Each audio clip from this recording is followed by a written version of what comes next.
Hey, everybody, and welcome back to the Indy Investor Pod. I'm excited to just kick off 2022, and I'm excited to kick off 2022 with all these people right here. So some of my favorite people, and I'm excited for this because we've never done a podcast together with us four on here all together and things. So excited for that. But I got Brett, Randy, and Elisha all on here with me today. My name is Brian Snyder. I'll host today's show and kind of keep these guys in line with the questions I want to ask and things. But how's everybody doing today? Brett, how's it going, man? I'm doing fantastic, Brian. Thanks for having me on. I haven't been on the Indy Investor Pod in a while, so super excited to be here. Randy, Elisha, haven't done a show with you guys in a while, so thank you. Excited for this year, for next year too. Yeah, Brett, the original brainchild, had the original brainchild of the Indy Investor Pod, and did like 8 episodes, and was like, "Oh, Brian, you can take it over." Like, that's what I do. That's my gift. Start something and then hand it off. So. Yeah. So, awesome. Elisha, how you doing today? Coming out of 2021, you ready to go for 2022 and sell all these properties and things? How's it going on your end? Yeah, it's going great. I'm excited to be here. Thanks for having me, and I'm just excited to go over some of our accomplishments of the year, and I'm excited for 2022. Yeah, awesome. Randy, how you doing this morning, man? Doing great. Just we're closing out a good year, and it's the last business day of the year, so it's officially going to be wrapped up, and we can start looking forward to 2022. But no, doing great, man. There we go. So I want to just kick off this first episode of the year. We took a little break in December just because, end of the year is just crazy. We actually had a super busy month in December and turned out a lot of great deals and things like that. And we need to just take a little break to regroup and just kind of gather our thoughts on what we wanted to do with the Indy pod and things. But I'm excited to kick off 2022 and excited to do this first episode with you guys. And I wanted to kind of start this episode by allowing us to brag on ourselves a little bit. That's something that we don't, we do this podcast for, really for education purposes, to help any investors out there, to answer any questions, to interview, highlight some certain people and things like that. But honestly, I sometimes, when it comes into it, one of the most common feedback things I get is people are always asked like, man, why don't you guys talk about like what you do and how well you do it and why you do this and things. And it's like, that's not the purpose of it. It's the purpose is just to educate, not just people on what we do, but, just Indy investing in general and things. But I do think it is good to take a couple moments here and there and just like kind of celebrate what we do, the wins that we have, and talk about kind of how we, some of the accomplishments we usually get or we have as a company, and, how we are doing great things. Like we had a record year for Simple. A couple different records that we're able to hit and things like that. And one of my favorite records that we hit this year, looking back at the data and things like that, we were able to help out 52 new investors last year get their, whether it's their first or like first handful of investment properties and things like that. So we were about 52 new investors, which is awesome. That's my favorite stat that I think pulled in from last year and things. But Randy, what's one of your favorite things, or what's one of the things that really stands out to you from the Simple team of what we were able to accomplish last year, my man? Yeah, I think we did a really good job on it's kind of like along what you said, but like bringing in new investors who maybe have heard of us and maybe they've either been on the fence of investing, or maybe they have been investing, but they just haven't done a deal with us yet, that we were able to kind of push across our personal finish line, get them through our system, get them to do a deal with us and see how we operate. And then some of them, were multiple buyers this year. So I'm just stuck with one, which is great. So really, really excited about that. I'm proud of our team about that. And then really just internally, we had a lot of changes that people may or may not have noticed from behind the scenes, but we did a lot of internal changes, some new hires, and moved some people around, but we just had a lot going on. But I think from an outsider looking in, they probably didn't think we missed a beat. But if they would have known, if they would have known what the conversations were like inside, we're probably like running around with our heads cut off is what we thought it sometimes. But it all worked out. And like you said, we had a record year, and that's what's got me really most excited about 2022 is getting a full year with everyone, which I personally feel like is in the right seat. So yeah. So that's huge. And then for you too, you picked up your first investment property yourself and getting ready to pick up another one here. Also as well. So you're getting out there and getting those investments on the personal side as well, which is great. Yep. So awesome there. And one of the, you talked about changes and bringing people on. One of the biggest changes is that our investors, this has to be a good change for our investors. They don't have to deal with you anymore. They get to deal with Elisha instead, which is fantastic. So they get an upgrade. So Elisha, what's one of those things that you see like as from the simple team, one of those accomplishments that maybe stands out for you, that we were able to accomplish as a team this year? Yeah, so obviously it was a record year. So, meeting our company goal was huge. Of course, I came in June 1st, and I actually didn't feel like we missed a beat. I came in and I was, a little unsure of the processes and things, but I knew a lot of the investors already. I've worked with them, I've, talked with them before. And so, of course, I got to meet new investors, which I love. That's one of my favorite things to do, is to meet new people, and especially if they're a new investor and they're new to Indianapolis and things like that. So we had a lot of that, I felt like, this year. And I can't compare it to years past, but I'm certainly sure that I worked with a lot of new investors. So that's really cool. And then, I think that two other things that kind of stick out in my mind is, I picked up the phone a few times and they were sellers calling, trying to get with the acquisitions team, but they were people that had worked with us before, and they were trying to reach us, to reach that person they'd worked with before, because they know how we work and just our company character and the way that we do business. And it just felt good. I obviously send those off to the acquisitions team and things, but just to hear what they would have to say about us and things, that always felt good. And just generally everyone on the team welcoming me in. I feel like I've been here for years. It's only been 6 months.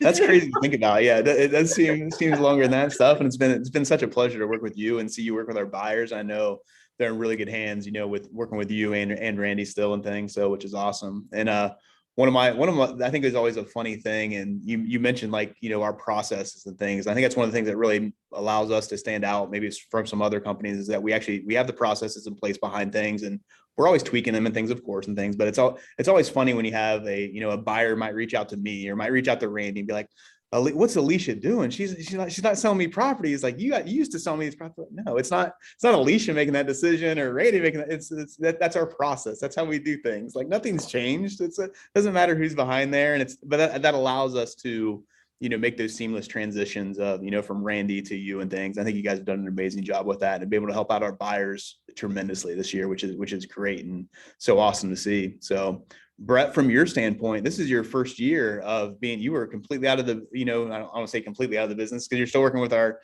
lenders and, working with our private money and stuff like that. But for the most part, you were out of the day-to-day operations for an entire year this year, which is, I think that's why we were able to accomplish our goal. But now I'm just kidding there.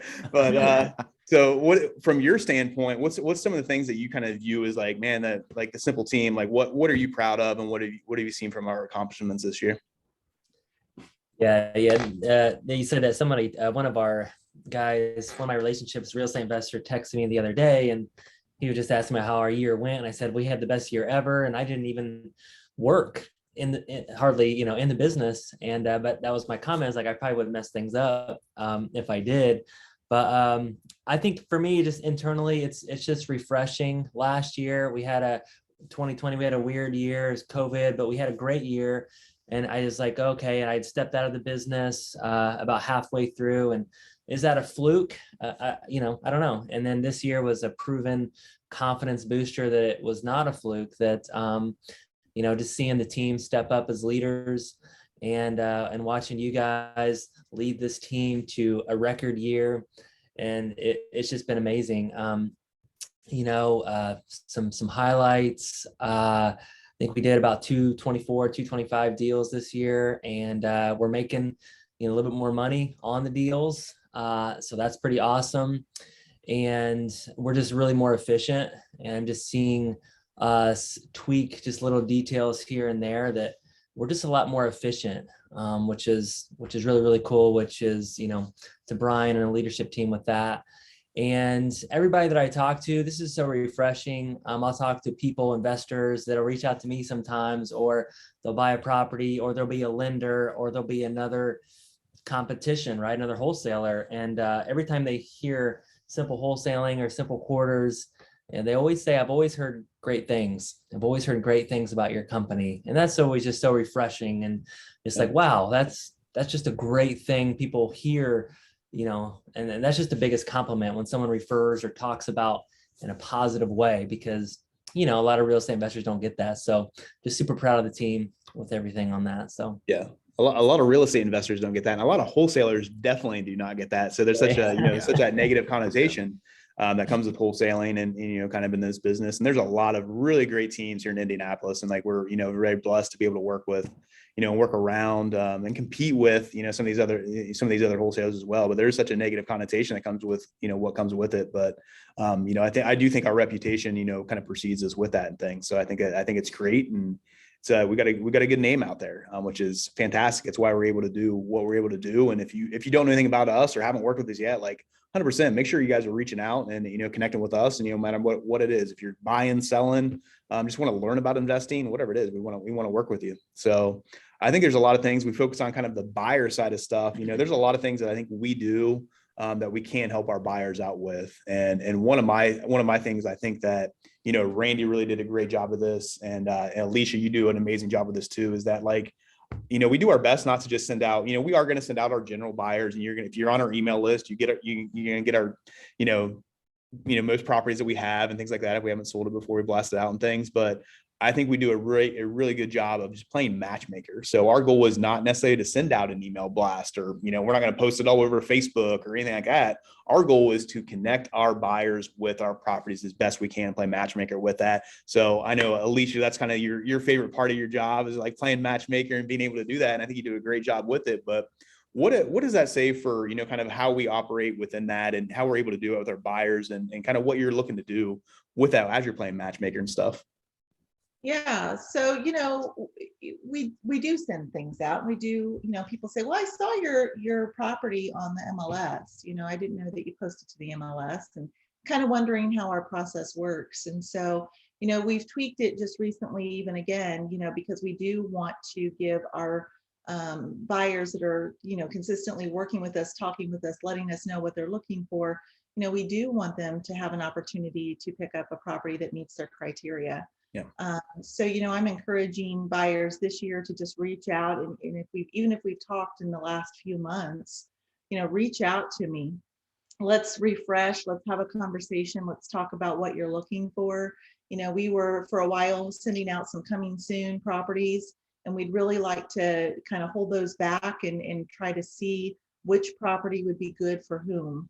And so if I can get some calls and some sets and times with some of these buyers to let me know exactly what they're looking for, then I can do a little bit more matchmaking. And I think that gives everyone an opportunity to get what they're looking for, versus just kind of blasting it out. And it's kind of we had multiple offers this year. We had people kind of missing out, people that maybe wanted to buy without seeing it, but other people needed to see it. And, it was kind of hard for some people. And just, it's good to try to know what everyone's looking for, so I can keep that at top of my brain as I'm looking through these properties.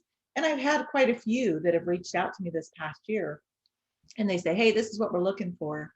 And the property comes across the desk, and I call them, and I'm like, hey, guess what? We've got one. Yep. And Randy's been very instrumental in that. So, I know a lot of people were a little concerned, oh, we've worked with Randy for so long, but Randy's really good, really, really, really good about saying, hey, this property that just came across our desk, I'm thinking of this person, and so he's kind of reminded me of some of the relationships and things that he has as well, which is very, very helpful. So yeah, I think it's going to be a great year, just trying to do a little bit more of that. Yeah. So no, I think it's always, when I talk to buyers and connect with new people and things like that, or people that we want to work with for a while, they're always like, oh, well, I'm getting your email blast and I see some of your properties. They don't seem to be coming as regular. I'm like, if you're waiting on our email blast to get a property, like you're only seeing like about maybe a fourth of our properties that we're, that we really have and that we're really selling and things. So if you're looking for a property ready to buy like tomorrow and you're looking for something like right now, like make sure Alicia knows what your criteria is and that's up to date and that she can send you properties and play matchmaker. Cause that's really what we're looking to do is we're looking to connect our properties with the buyers and get them in the best hands and stuff. So set them up for success. So Randy, I think with, I want to kind of pick your brain a little bit because I think one of the things we do as well, and I know this is one of the things, your favorite things that you kind of do within your role and working with our buyers and, it's working with our company in general is not just, selling. Our goal wasn't just to sell one property to one person or anything like that. Our goal was to allow our investors to reach whatever their goals are. So meeting them, finding out what their goals are and helping them hit that. And I know you and Elisha working on this and, even with myself and Brett with this, that's what we're trying to do with all our investors and all of our buyers. So why don't you speak to that a little bit and just kind of how, maybe, even a little bit of like what enjoyment you get out of that and being able to like, when our investors are hitting their goals and stuff. Yeah, I mean, that was one of the things that I missed the most stepping out of the dispositions role was talking to the buyers. I mean, that was literally like my favorite part of my job was just, creating friendships and keeping in touch with people that we work with. So, it was a little weird at first to hand everything over to Alicia. And I didn't want to cause any confusion, like, because that was the biggest transition, like you said, for our buyers, like, hey, I'm used to working with Randy. Now I'm working with Elisha, like just getting to know her and her systems, how she operates. So at first I didn't want to interfere with that. Right. So I wasn't reaching out to buyers as much as I wanted them to get used to working with Elisha. Now we're at that point where, they're familiar with Elisha. They love working with her. They know how she operates. Now I'm kind of stepping back in again, but I love just doing like just a catch up, just to revisit goals. Cause last year, I remember at the end of the year, I talked to maybe 50 people in the month of December and I set personal goals for them of how many deals I wanted to get them based on what they were doing. So I just had my personal, goal sheet and just kept track of that throughout the year, just to see like how much I can do to help them. I'm not going to help them reach their entire goal, but how much I can do personally just to get them to that next step or to the next tier towards that goal. So that's kind of like what I do now. I love just to catch up with buyers and make sure, we're doing what we can to help them get there. Make sure they don't need anything from me outside of Elisha. And even like this week now, I've helped, not helped really, but I just kind of gave some advice to a couple investors who reached out and said, hey, Randy, I'm looking at this off market deal.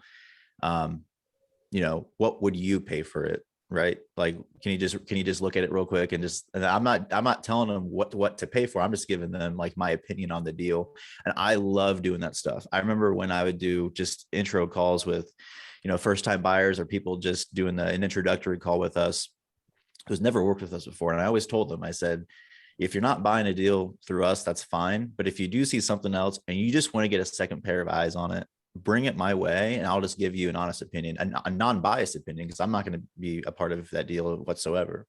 And I love doing that stuff. I love analyzing properties. I think personally, it's one of my stronger suits. So, if anyone's out there and they're like, hey, Randy, like I got this deal off market. What do you think about it? I'll just tell you my opinion. I'm not going to tell you it's good or bad, but I'll just tell you kind of like where I'm at on it. And I love doing that stuff. So, that's kind of where I'm at now, but I'll try whatever I can to keep in touch with buyers. Cause like I said, it was my favorite part of the role in being a dispo. So. Yeah. I mean, I think that's our mindset as a company is just to help people out. That's what we want to be able to do. We want to be able to bring opportunity to everyone that we encounter. That's our mission. And that's what we're on purpose to do and things. And that's the purpose of this podcast of like, we're not doing this to benefit ourselves. Does it benefit us? Yeah, it gets us our name out there and gets us connected with the buyers and stuff like that. But the real point of it is just to help people out there and just put some information out there and stuff. So I know one of the things that I get commented on all the time is like, Brian, you guys don't talk enough about this, or that people don't know enough about this, is that we do offer owner financing on our properties as well. So somebody's not familiar with our process or kind of maybe needs to be refreshed on our process. Most of our properties that we're sending out, every now and then we are assigning a property or we're double closing on a property and kind of doing it like a traditional wholesale deal. But for the most part, 85-90% of our inventory we're buying. Like we actually own our properties that we're putting out there. That's why Elisha mentioned before that we will list our properties, because we're able to do that. We own it and we'll list it and stuff. But the product that we really want to put out there to our buyers is that the title is clean, is clear. We own it. It's been cleaned out. It's got a lockbox on it for you to check out. That's kind of the product that we put out there. And that's, 75% of the deals that we're doing is that's the exact product and things. But since we own it, we are able to offer owner financing as well. And we can tell you kind of what those terms look like. It's different kind of based on the property and kind of what you want to pay per month and things like that, and what you qualify for and what you're going to do with it and things. But I just want to mention that, and it's worth checking out and worth talking to Elisha and Randy about this if you are interested. If you're flipping properties, I think it's a great option for you. If you can get in and out of a property within 3 months, like owner finance it through us, and then just make sure you can find the money for the rehab, and then just once you refinance it, pay it off and things. So it's able to do that. If you're picking up rental properties or want to build a portfolio, owner finance 4 or 5 properties through us, and then and then refinance them all together, and you put them together and stuff. So I think it's a great option if you're out there and you maybe don't have the enough money to purchase the property for cash, like right at the start, or having trouble with a hard money lender or whatever it is. Definitely, connect with Elisha and Randy on kind of what those, terms would look like and what that looks like per property. And I think it's a great option. So I know, Brett, we have some other options too that we're able to do is, since we do sell properties on owner financing, we have notes that we own, and sometimes we sell off those notes. So if you want to be a passive investor and you just do, own the property on paper and not necessarily have the landlords and tenants, or we're always looking for private lenders as well and stuff. So why don't you talk about some options that we have for somebody that's not maybe just looking for a property, but wants to maybe just work with us in general, or wants to, do some passive investing. Yeah, definitely. And there's a lot of people out there that don't want to own a rental property. They want to manage a rental property and deal with some of the headaches that comes with. They just want to put some money in and get a nice return on it. And so we partner with a lot of investors. They want to work with our company, but they don't want to own a rental property. So they invest with our company, they make a nice return. And so, yeah, if that interests you, I would love to talk to you about that. You can reach out to me, my email, brett@simplewholesaling.com. I'll talk to you about that. And then, since we do owner financing, we have a nice portfolio of notes, and to replenish the cash, we sell off some of these notes. So we have some investors that want to buy some of these notes, and when we do offer owner financing, we typically get a really nice down payment from the buyer, the investor, the borrower, and then we charge an interest rate, and then we pass that on to an investor, and they take over that note and they buy it from us. So we offer some other different options, and that's what I love about this business. There's so many different ways that you can make money. So unlike other maybe wholesale companies that just assign contracts, like Brian said, we take them down. We can sell them outright cash. We can owner finance them to you. If you want passive investments, you can work with us in that way as a lender, and a lot of different options. So, yeah. I would say with that too, and some people don't realize, and they always think they have to get, private money or cash or hard money. Like, we can do conventional financing as well. Like, sometimes that's even easier on some of our properties and stuff. We can go that route and things. The FHA is a little tricky because we don't, some of the properties we don't want to usually hold on to it for 91 days and things. So that gets a little tricky, but it's always an option and things. So something to think about there. I did want to pick, I had all 3 of you on here. I did want to pick your guys' brains a little bit, because I view you 3 as being in different stages as investors and things. So I wanted to kind of just allow you guys to give some insights. If somebody else is kind of in your shoes right now or anything like that, maybe you could provide some insights for them. But Randy, you're in that of like, you're starting off, you're getting your portfolio together, you're working with some different property managers as well, just kind of feel out what you want to do and things like that. So what insights do you have for somebody that's maybe kind of in your shoes, where you're picking up your first few properties and you're really starting to kind of get a handle on what you want to do with your portfolio, start to think about that, what property managers you want to use? What insights do you have for somebody in your shoes? Yeah, well, I think I don't know. I mean, everyone listens to this podcast and other podcasts, but it's really just taking the advice that you get from seasoned investors and actually using it. So I think one thing that helped me was just doing this podcast, having the guests that we had on here. kind of got me it pushed me a lot this year to get into investing personally, just because I had more confidence based on the advice that people gave on the show. For example, we had a couple of property managers on here, and they all had the same advice of using multiple property managers. So, I'm doing that right now. So I've got my first one I have with one property management company. The one I'm going to pick up now is good with another one. And, just I just want to see how they both operate. I want to get familiar with each of their processes, and see, which one I like different. I like my current one now just fine. Based off what I heard, the next one I think is going to be just as fine as well. But taking that advice of being okay with not being married to one property manager, just to make sure, if someone gets too busy and they can't take on more properties, then I'm not panicking for another property manager. So just kind of keeping that door open. And as far as the properties I'm picking up, it's just, I'm buying in areas that I'm familiar with. Not necessarily, I don't think a lot of people would be open to, a couple of the areas that I chose to invest in. That's only because of, word of mouth, right? They're kind of just kind of based on going on historic reputation of neighborhoods and things like that, or maybe they're not here locally and they don't know the areas as well.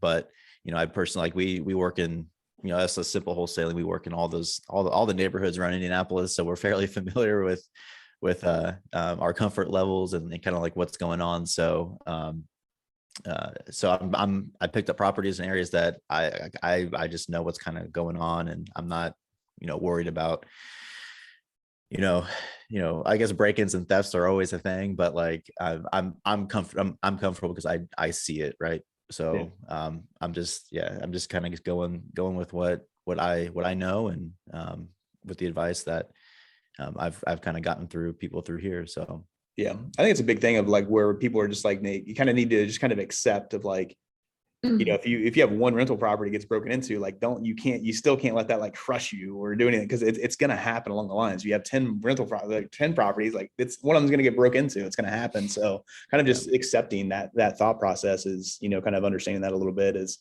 sometimes things happen and it's part of the business a little bit. So I think one of the things that you brought out too is really good information. And we always get people all the time who's reaching out like, hey, I'm starting to invest in Indianapolis. What property manager do you recommend? Well, I don't know. What area do you want to be in? What price point do you want to be at? Like, what's your personality? Like, how passive do you want to be? Because, you need to figure all that stuff out. I can, last year I would recommend Elisha for one person, but, maybe Sterling would be better for somebody else, or Joe Atha, or your Connor Blank, all these people.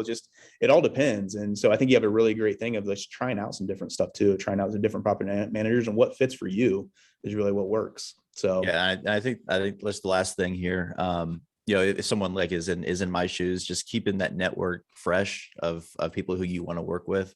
Because I think when I got that first rental, I had all my like the day I decided to buy it, the same day I had all my stuff lined up. Like, hey, this is what I'm using property management. This is what I'm using for insurance. This is what I'm using for lending. This is what I'm going to use when I refi. You know what I mean? So everything's lined up from day one because I kept my connection list fresh and kept making those new connections.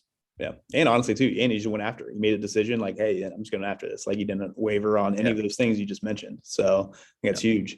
So Elisha, you're kind of in it's funny. Like I'll say this, and please don't take this the wrong way in any way. Like I view Elisha, seems like she's such a fun loving person and likes to, she likes to go to Laha and have a margarita and stuff like that. But I didn't know this about you until I started to work with you. Like, you are so process oriented, and I love it because that is me. That's how I am too. You love the operations, and like, so, and talking with you, you're kind of on the, where you are with your passive income and picking up rentals of like, you have a plan of like, hey, this is what I wanted to do this year. And this is what I did.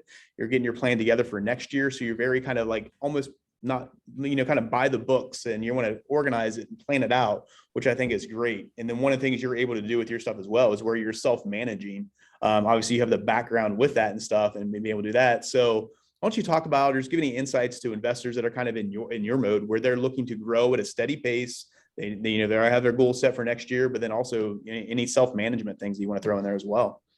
Yeah, absolutely. Well, I'm a lot like Randy. I'm focused on my portfolio where I'm familiar. And so, I think that's important. And I think that our out-of-state investors do a good job of that as well.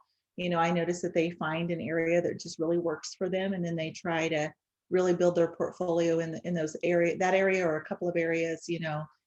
So I'm doing the same thing as Randy. I'm in an area that I feel very confident and comfortable with.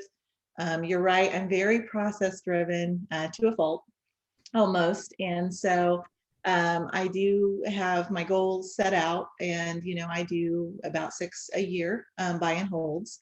And last year and a half, I did about 10. And sometimes I burr them, sometimes I actually do conventional financing. It's one or the other. Usually I'll either do a burr or conventional financing. So that with that, you obviously have to raise some capital and things. And so in order for me to move forward, I do a few flips through the year to kind of help with that capital. Especially when I'm buying a rent ready, because I kind of do half and half. I do half burrs and then half that are pretty much ready to go. I'm just, putting my 25% down and buying it. And so, obviously my money tree, is not in the backyard. So because of that, I do have to do some flips throughout as well for some capital to kind of put down. And I've done that, some flips on my own. I do some flips with some partners, and we kind of split that. So that's been a lot of fun. And I do self-manage, like you mentioned. Self-managing for me, having the background that I have, is very simple process, and I would not want to give that up ever. Maybe when I'm really, really, really old, but for now, I'm going to keep self-managing.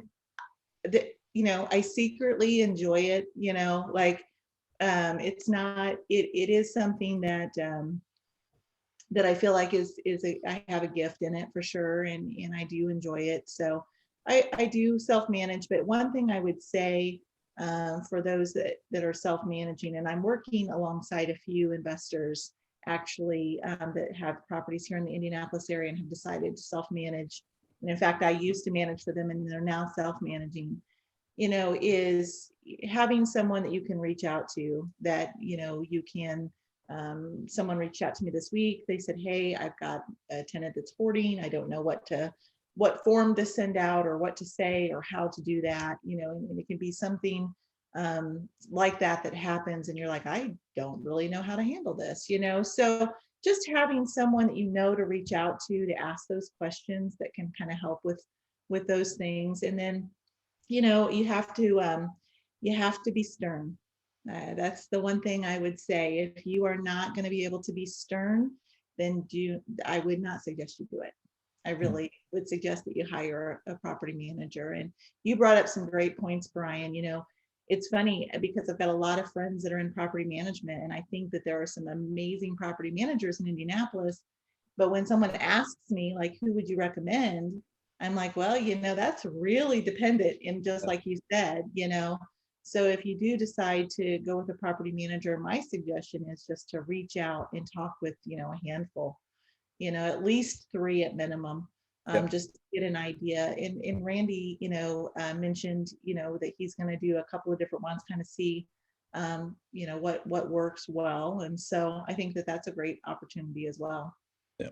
So, on that note, as you mentioned of like, hey, not being able to be stern and needing somebody like kind of to be the stern person for you in property management. Brett, let's talk about you then. I think Brett falls into that category of like where, hey, Brett just needs to. So Brett, you're kind of in the position of like really you really started building your portfolio and started really growing that, really kind of help out with tax purposes, but really just to be as honestly from you to be as passive as possible of. And Brett's not going to be offended, I don't think, by me saying this. Brett's probably not the person that's going to be that stern person to like get on the phone and be like, no, you need to get out, you need to do this. That doesn't fit Brett's personality. Like that doesn't work, but he needs somebody to do that. So for him, it's being able to, pick up rental properties for tax purposes, but also be able to trust a property manager and be able to kind of be passive with that and be able to allow them to do their process and things. So Brett, what insights do you have for somebody kind of in your position that's kind of either doing one of those two things of, using it for tax advantages, or also basically just kind of being able to trust somebody and kind of be hands off with it? Yeah. Oh, well, yeah. I mean, I'm in maybe a different stage, and I went many years with never keeping any rentals. I sold everything. And I'm at that stage now where I do want some cash flow. I want to build some assets, and it just helps in a lot of different ways. Number one is tax advantages. So my CPA says, you need to buy some rental properties, do some tax advantage techniques to save money on taxes. And I said, okay, well, let's start doing that. Plus, you can refinance them, and which has really been helpful. With that, I can refinance them at a very good rate with a local bank. So I've been able to do that. And my strategy basically has been like this. I've been buying rentals for the last couple of years. I think I bought 15 or so in 2020 and about 14 or 15 in 2021. And typically I buy them, some with cash, some with private money. And then at the end of the year, I take those 14, 15 and I refinance them in a portfolio loan with a bank. So I have one big loan, and that seems to work out well for me. So instead of doing one individually, I buy them all for a year and then I refinance them in one big loan with the bank. Plus I save money on taxes. And with the property management company, yeah, I'm not the guy. I don't want to call at 2 a.m. I don't want to talk to anybody. So I'm probably the person that I want my stress level down. I don't like a lot of headaches. I want a nice passive life. And sometimes my property management company emails me and they're like, hey, I think we need to evict this person because they're 17 days late. And I'm like, just give them a few more weeks, see if they can catch up. I don't know, I'm just that guy. So that's just me, I'm the type of guy, I let them kind of handle it. And then I make decisions over here. But I wouldn't recommend this for everybody, but I haven't seen I don't think any of my rental properties in person. I let the property management company handle it all. I get the reports and we make decisions based on that. So I'm a very, very passive investor. And people ask me about management companies. And I'm going to tell you this, management companies are not perfect. They're just not like any company, but I think that mine does maybe 75% good. And I'm okay with that. That's just where I'm at. So, yeah. It's a tough job. It's a tough role. It's something that I would not want to do and things. So I think it's one of those things I think you do have to allow some grace and realize that things aren't going to go perfect at all times and stuff. And I think it's one of the things that investors kind of get stuck with every now and then is when they have 2 properties or 5 properties, and they're basing everything on being perfect with those 2 or 5 or 10 or whatever it is properties. And this is not going to happen in this business. Of something's going to happen. Randy's mentioned before, something could get broken into. A tenant's not going to pay rent. You can have on paper, it could be a perfect tenant. You put them in there, something's going to go wrong with them. Like you just never know. And you got to be okay with that and stuff. So awesome. Before we get out of here today, I just want to kind of pick your guys' brains real quick on just a real quick question. We'll kind of go a little buzz around here on like this year. If you're looking at Indianapolis, what's an area that maybe you have your eye on this year? Like, I want to see what happens here. What's going to go on here? This might be a cool area or something like that. So Brett, let's start with you. What's an area you might have your eye on here in Indianapolis this year? Yeah. Yeah. I mean, my rental properties are specifically in that 50 to 80, $90,000 range. So, I'm typically looking around like south of Fountain Square, maybe like Garfield Park, or just west of downtown. I'm seeing some good stuff over in that area. So those are the areas I'm kind of keeping an eye out, but honestly, I just read an article from Roofstock this morning. It was written like 8 days ago saying that Indianapolis is the 4th best in rental or real estate and coming into 2022. So they're predicting that Indianapolis is going to be the 4th, ranked 4th in the best real estate market. So I'm super excited just about all of Indianapolis, number one. And I said a lot of it is because the out-of-state investors are really coming in here. So it's really excited about our market. I love it. And I think it's just going to be a great 2022. Yeah. Awesome, man. Love it. So Randy, how about you? What area you got your eye on, man? So one area that came to mind when you asked this was there's like a little strip between like the neighborhoods that are nestled between Fountain Square and Christian Park. So it's like, Norwood, that near southeast area. Yeah. Because those houses are nestled between areas that are doing well, but the values haven't changed there. But I've been seeing a lot of people kind of moving in, doing a little bit more flips, things like that. So I'm curious in that area to see if more activity kind of picks up, kind of raise those values there. So that was one. The other spot was just really just the north side of the really 46218 zip code as a whole. I saw a lot more activity again. We said that in 2020, we saw more people investing there, but now I saw even an uptick this year as well. So I want to see if that gets kind of more action. I know the city has some plans on their development side for the zip code, so that's always good. But I want to see if more people kind of go in and help revitalize it as much as possible. So I think it'll happen. Yeah, definitely. So there's been, I mean, just huge changes over there in the last couple of years and stuff, but it looks like it's going to continue to keep changing and stuff. So like we like to say, don't hate on the 218. So Yeah. So Elisha, how about you? What area you got your eye on this year? Yeah, so in my position, I get to see gyms all over the city. So I look through the photos. I'm like, ooh, I like this one. I like this one. So I actually have found quite a few little pockets of areas being in my position that have really opened my eyes this year. But for me personally, I think West Indy is always going to be kind of my pocket. The West Side's the best side. So, I'm always going to be West Side. Hallville, I've got a little interest in Hallville as well, and seeing kind of what goes on there. And then anything in Wayne Township, and it's funny because if we get Wayne Township, we get multiple offers. And I'm one of those that I'm thinking maybe I should be offering to. And so then I have to keep myself in control because I want to buy all of our Wayne Township. But yeah, I would say West Side for sure for me. So awesome. So I'm going to throw in this is not necessarily Indianapolis, but I'm kind of interested to see what some of the tertiary markets outside of Indy does. I feel like just from connecting with people and seeing what's going on, and even just seeing what other wholesalers are putting out there, I feel like more people are expanding kind of outside of Indy and kind of just opening up their mind to. I know Elisha does a great job in Terre Haute, and she's got people investing out there. Some people are looking in Marion's, people are doing some things in Kokomo and just some places like that. So I'm interested to see where that really turns to. And Randy, don't worry, I'm not going to mention Anderson or Muncie or say like, hey, let's go and all in there. So we'll put those off to the side still.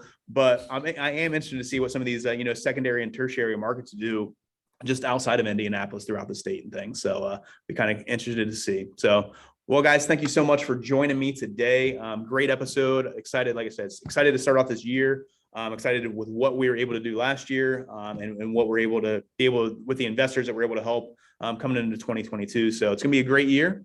Thank you so much for joining me. And with that, that's a wrap for this episode of the Indy Investor Pod. And we'll see you guys next time. Take care.